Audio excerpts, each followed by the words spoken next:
धर्म प्रेमी बंधुओं, आप सभी को जय जिनेंद्र। मेरे इस चैनल में आपका स्वागत है। मेरे इस चैनल में जैन धर्म के ग्रंथ ज्ञानारणों का स्वाध्याय चल रहा है और उसके अंतर्गत 12 भावनाओं का स्वाध्याय चल रहा है और 12 भावनाओं के अंतर्गत एकत्व भावना का स्वाध्याय, अन्यत्व भावना का स्वाध्याय चल रहा है। और आज हम स्वाध्याय करेंगे श्लोक नंबर 149 से। श्लोक नंबर 149 से। ओंकारं बिंदु संयुक्तं नित्यं ध्यायन्ति योगिने कामिदं मोक्षिदं चैवे ओंकाराय नमो नमः। अविरल शब्द गणौगा प्रक्षालते सकल भूतल मल कलंका मुनि विरूपार्षि तीर्था सरस्वती अर्थो नो दुरतान। अज्ञान तिमिर अंधानां ज्ञान अंजन शलाकया चक्षुषी उन्मीलितं येन तस्मै श्री गुरुवे नमः। श्री परम गुरुवे नमः। परम्पराचार्य श्री गुरुवे नमः। सकल कालुष विध्वंसकं श्रेषां परिवर्धकं धर्म संबंधकं भव्य जीव मन प्रतिबोधकारकम् इदं शास्त्रं श्री ज्ञानार्णव। एतन् मूल ग्रंथ कर्तारा श्री सर्वज्ञ देवा, तदुत्तर ग्रंथ कर्तारा श्री गणधर देवा प्रतिगणधर देवा। तेषां वचनाशारणमासाद्य आचार्य श्री सुखचंद स्वामी जी विरचितं टीकाकार 105 सुलभ श्री सहजानंद वर्णी जी। मंगलम भगवान वीरो मंगलम गौतमो गणे मंगलम कुंद कुंदाद्योतु जैन धर्मोस्तु मंगलम। सर्वमंगल मांगल्यम सर्व कल्याणकारकम प्रधानम सर्वधर्मानां जैनम जयतु शासनम। जैनम जयतु शासनम। जैनम जयतु शासनम। सर्वे श्रोता सावधानतः श्रवन्तु।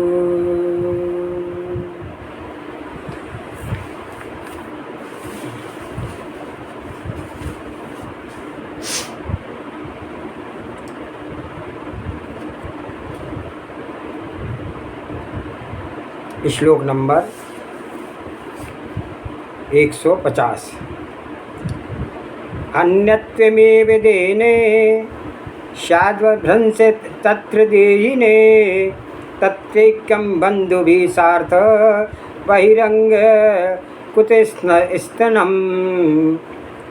कि इसी प्रकार प्राणी की जहाँ शरीर के साथ ही अतिशय भिन्नता है, वहाँ भला बाहरी बंधुजनों के साथ तो उसकी एकता कहाँ से हो सकती है, अर्थात नहीं हो सकती है।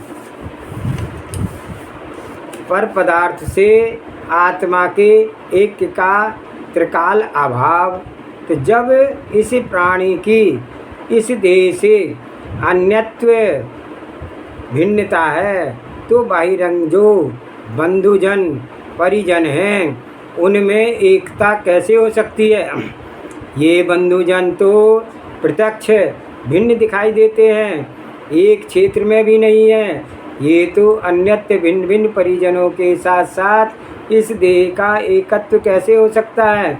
देह का और जीव का अनादिकाल से परस्पर से एक क्षेत्र में रहकर भी दृष्टि रूप स्वरूप दृष्टि से देखो तो यह अन्यत्र भिन्न है।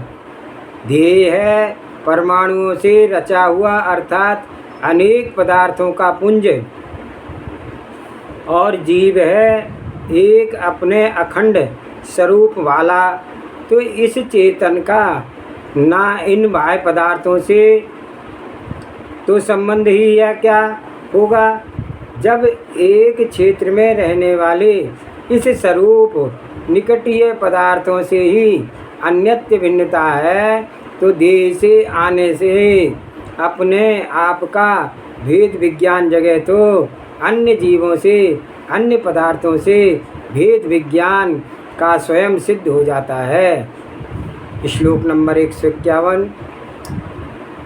ये संबंध मायन्ति पदार्थास्य चेतनेतरा ते ते सर्वस्यापि सर्वे अपि सर्वत्र स्वरूपाद्वालक्षणा। स्वरूपा विलक्षणा कि जो चेतन और अचेतन पदार्थ संबंध को प्राप्त होते हैं वे सभी सर्वत्र अपने अपने स्वरूप में विलक्षण होते हैं, पृथक पृथक स्वभाव वाले होते हैं। समागत पदार्थों की निज स्वरूप से भिन्नता। तो इस जगत में जो जड़ और चेतन पदार्थ इन प्राणियों के संबंध रूप हो जाते हैं वे सभी सब जगह अपने अपने स्वरूप से विलक्षण हैं और आत्मा सबसे भिन्न है। जब लोक में सभी पदार्थ हैं तो निकट अनेक पदार्थ होते ही हैं और फिर पूर्वबद्ध कर्मों के अनुसार ऐसे संयोग भी जुट जाते हैं। लेकिन यह ना भूलना चाहिए कि जो कुछ भी संबंध में आया है वे सब पर पदार्थ हैं, आत्मा से अन्यत्र भिन्न हैं। यदि भिन्न ना समझेंगे तो निकट काल में ही बहुत दुख उठाना पड़ेगा। दुख और है किस बात का? जीव को केवल पदार्थों से अपनेपन का दुख है, मोह लगा है और इसका दुख है यह ऐसे ही एकाकी की जब तक चाहे यहाँ रहे, जब चाहे चला जाए, इसका किसी से भी कोई खास संबंध नहीं है। लेकिन यह जीव मोहवश अपनी ओर से ही समस्त संबंधों को बना रहा है। समागम में आए हुए सब पदार्थ अपने अपने रूप में हैं, अन्यत्र विलक्षण हैं और भिन्न हैं, और यह मैं आत्मा अपने स्वरूप से हूँ, अतः सबसे विलक्षण हूँ और भिन्न हूँ। ऐसी अन्यत्र भावना अपनी भिन्नता देखनी चाहिए। श्लोक नंबर 152। पुत्र मित्र कलत्राणि वस्तुनि च धनानि च सर्वार्थ अन्य स्वभावानि भावय त्वं निरंतरम। कि हे भव्य पुत्र मित्र स्त्री तथा अन्य वस्तुएं ये व धन से सभी सर्वथा भिन्न भिन्न स्वभाव वाले हैं, ऐसा तू निरंतर विचार कर। पर पदार्थों के अन्यत्र स्वभावत्व की भावना हे आत्मन इस जगत में पुत्र मित्र आदि अन्य वस्तुओं में तू निरंतर अन्यत्र भावना कर। सभी पदार्थ भिन्न हैं। संतोष जब होगा तब इस भावना के आधार पर ही होगा। अतः अपने आप को अकेला देखो और समस्त पदार्थों को न्यारा देखो। बहुत बड़ा संकट लगा है इस जीव पर, बड़ा विकट बंधन है। किस बात का बंधन है? जैसा अभी आप अपना व्यवहार सद्व्यवहार बनाए हैं, ऐसे प्रेरित होकर के अनेक पुरुषों का आपकी ओर आकर्षण हुआ है, तो इसके अपना उत्तर रूप में आप विचार लो। देखने वाले जीवों से कितना आप बंधे हुए हैं। संसार जीव हम आप न किसी प्रकार का देखने वाले लोगों से बंधे हुए हैं ना। संबंधों को देख करके निष्पक्ष समझ नहीं रह सकती है, तो किसी भी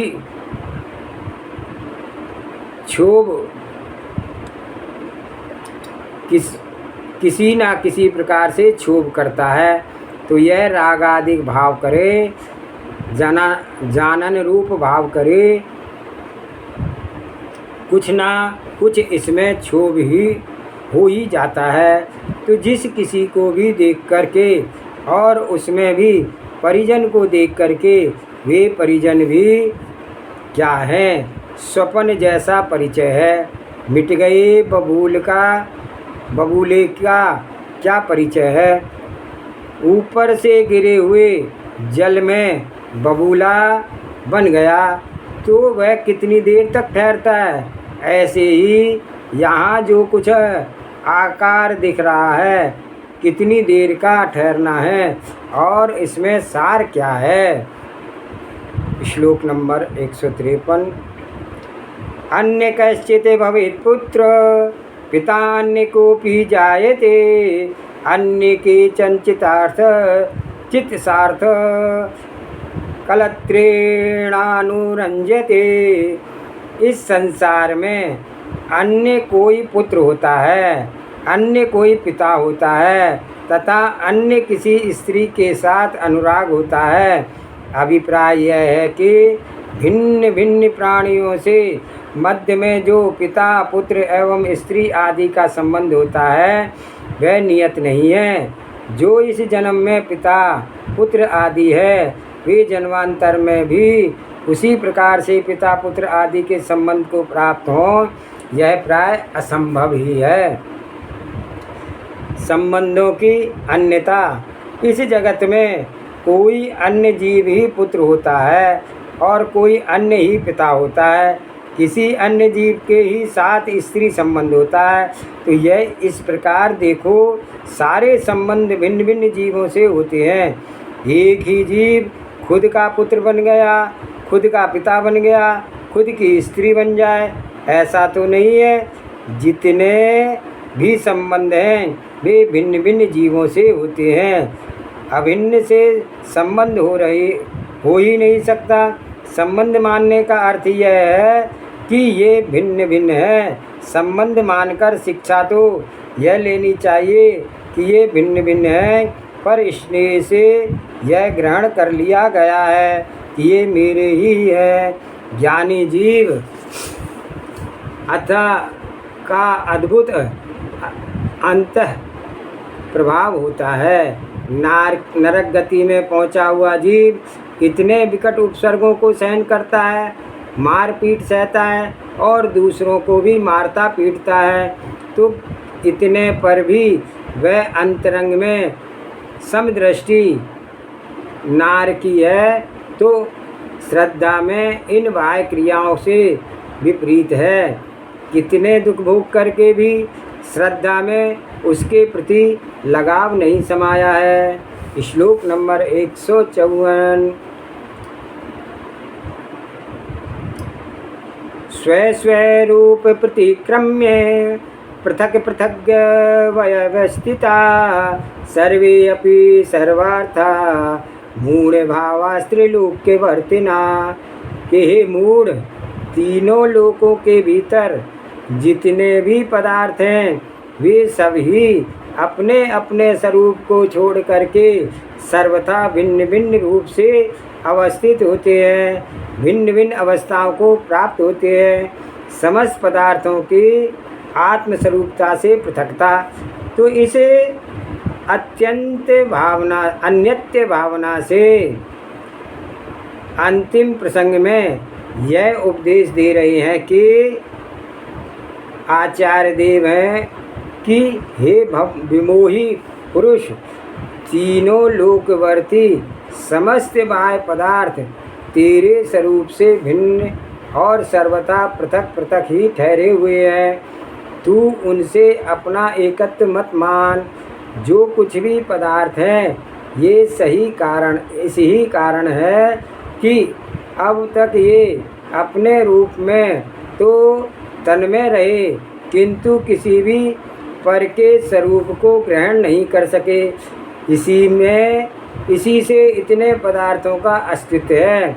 यहाँ एक सिद्ध कर रहे हैं कि न तो भूतकाल में कभी ऐसी गारंटी हुई किसी भी पदार्थ ने किसी अन्य पदार्थ के स्वरूप को अपनाया हो और न ही भविष्य काल में ऐसी गारंटी रहेगी। तो इसे कि कोई पदार्थ किसी दूसरे पदार्थ को अपना सकेगा। जब ऐसी स्थिति है तब ऐसा ही मान लें तो इस भावना में कल्याण का पथ मिलेगा। आकिंचन्य भावना एक बहुत ही हितकारी भावना है। जब जीव की संतोष आकिंचन भावना से ही मिलता है। मेरे लिए मेरा कुछ नहीं है, मैं सबसे न्यारा केवल एक चैतन्य स्वरूप हूँ, ऐसी भावना से ही अपने आप की समृद्धि के दर्शन होते हैं। जो कुछ चाहता है उसको कुछ मिलता नहीं है। जो अपने आकिंचन स्वरूप को देखता है उसे सर्व समृद्धि की प्राप्ति होती है। कुछ ही हट में कोयला रात कि एक ऐसा कथानक प्रसिद्ध है कि किसी सेठ जी ने नाई से हजामत बनवाई। सेठ था डरपोक, प्राय सभी को नाई पर बड़ा विश्वास रहता है, तो वह उस तरह गले में ही चलाता है। जरा सी ही तो उस तरह दबाने का काम है कि उसका सफाया हो जाता है।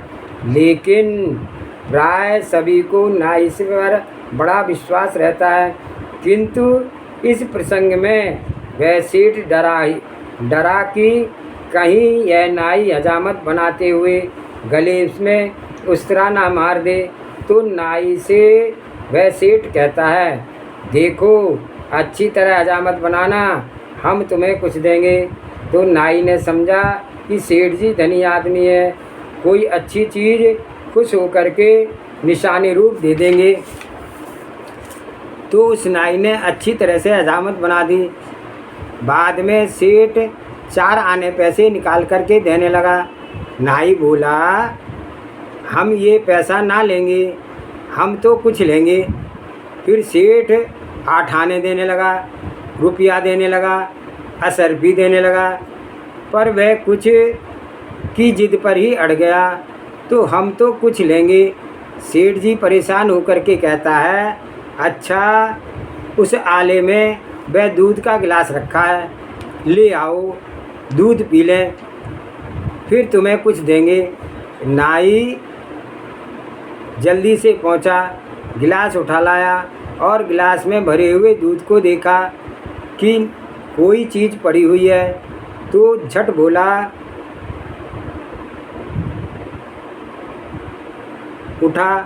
झट बोल उठा, अरे सेठ जी इसमें कुछ पड़ा है। सेठ बोला, क्या कुछ पड़ा है? हाँ कुछ पड़ा है। अच्छा तो कुछ ही तो मांगता था, तो यह कुछ तू ले ले। तो भाई उसे क्या मिला? कोयला। कि जो कुछ चाहता है उसे कुछ नहीं मिलता। एक अपने आप को आकिंचन्य स्वरूप में जो निरखता है, मेरा कहीं कुछ भी नहीं है, तो केवल चैतन्य स्वरूप हूँ, तो उससे सर्व कुछ मिल जाता है। मोही मनुष्य के पशु पक्षियों से भी अधिक पराधीनता। देखो ये पशु पक्षी यहाँ फिर रहे हैं, कुछ खा रहे हैं, किसी ने ललकार दिया तो यहाँ से और जगह भाग गए। तो यह पशु पक्षी बड़े निर्लेप मालूम होते हैं, पर इस मनुष्य को कहीं जाना पड़े तो कितना कितना सामान इसे ले जाना पड़ता है।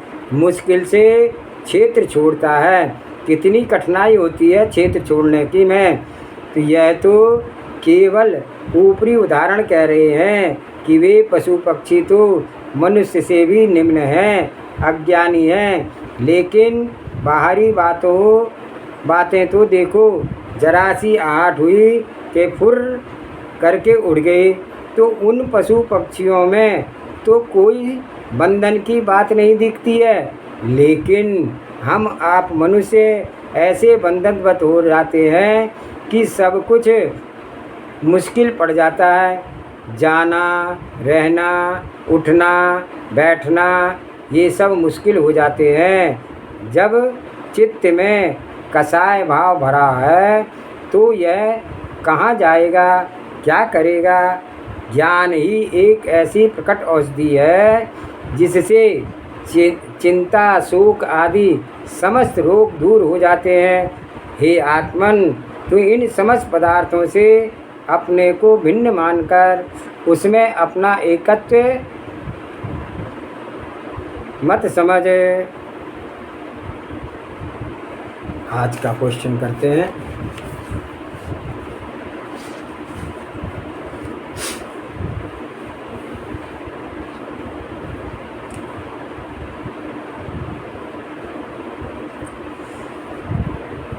शिष्य ने प्रश्न किया, हे धर्म मूर्ति, यह जीव पुण्य के उदय करे अनेक भोग्य वस्तु मिलती तिनको भी नहीं भोग सके, सो यह कौन सा पाप का फल है।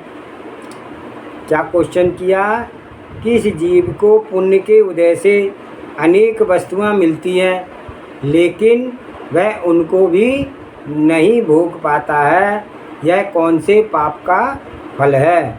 तब गुरुजी कहते हैं, जिन जीवों ने परभव में अन्य जीव को अन्य जल मेवा पान मिठाई इत्यादि खाने को अंतराय किया हो, तिनको भली वस्तु द्वेष भाव करके खाने के लिए दी हो और उनको सूखी रूखी रोटी रस रहित खिलाई हो और देख करके आप खुश भया हो और उनको सुखते खान पान करते देख करके उसे सुहाया ना हो और उनको भूखे प्यासे देख करके तिनकी हंसी उड़ाई हो, दुर्वचन कहे हो, दुखी किया हो, आप रसना इंद्रिय का लोलुपी हो गया हो, नाना प्रकार के भोग वस्तु भोगी हो, अपने विषय पोषने को नाना प्रकार का छलबल दगाबाजी करी हो, रसना आदि के विषय भोग सुख मान्य होय करके तथा पर के भोजन को श्वान मार्ज आदि पशु ले गए देख करके आप खुशी भया हो इत्यादि पापों से